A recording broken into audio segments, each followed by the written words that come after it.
State bank of ইন্ডিয়ার মালদা ব্রাঞ্চে 2018 সালের 5ই জুন এই চোরটাই আমার কাউন্টার থেকে টাকা চুরি করেছিল এবং এই ঘটনার পরিপ্রেক্ষিতেই শেষ অবধি আমাকেই চাকরি ছাড়তে হয়েছে। সেটা বলা যায় যে চাকরি ছাড়তে বাধ্য করেছে, প্রাণের বাঁচতে আমি চাকরি ছেড়েছি, না হলে আমার জীবন সংসার হয়ে উঠেছিল। আপনি এবারে আমাকে স্পেশালি দেখে বলছেন কি আপনার ক্ষতি হয়ে যাবে, আপনার ক্ষতি আমি করে দেবো, বাঁচতে চান তাহলে। আমি আপনাকে বলবো যে আমি আপনার ক্ষতি করে দেবো, এই কথাটা হতেই পারে না। শুধু না, এই কথাটা মানে ন্যূনতম কল্পনার চেয়েও বাইরে।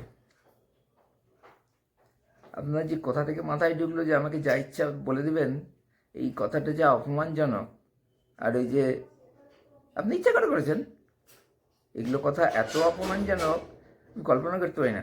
আমার এই বয়স অবধি আমি এর আগের 2017 সাল থেকে আমি এরকম দুর্ব্যবহার পাচ্ছি টানা। তার আগে দুবার অ্যাটাক হয়েছে আমার উপর, কিন্তু সে লিখিত সব কিছু, এবং সেটাই নিয়ম। এভাবে বদমেজাজ দেখানো, বকাঝকা করা, এগুলো তো ব্যাংকের নিয়ম নেই। আপনি মেমো দিন, আমিও তার উত্তর দেবো। যত করা ইচ্ছা লিখুন মেমোতে, আমি তার উত্তর দেবো।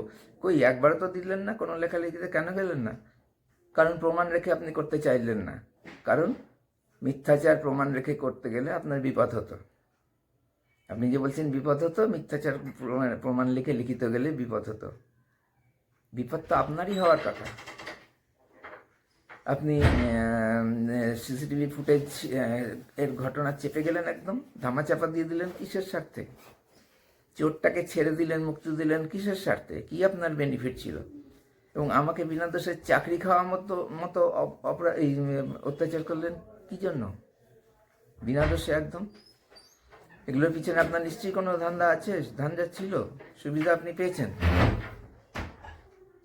এত নোংরা কথাবার্তা বলেন না, কল্পনার বাইরে।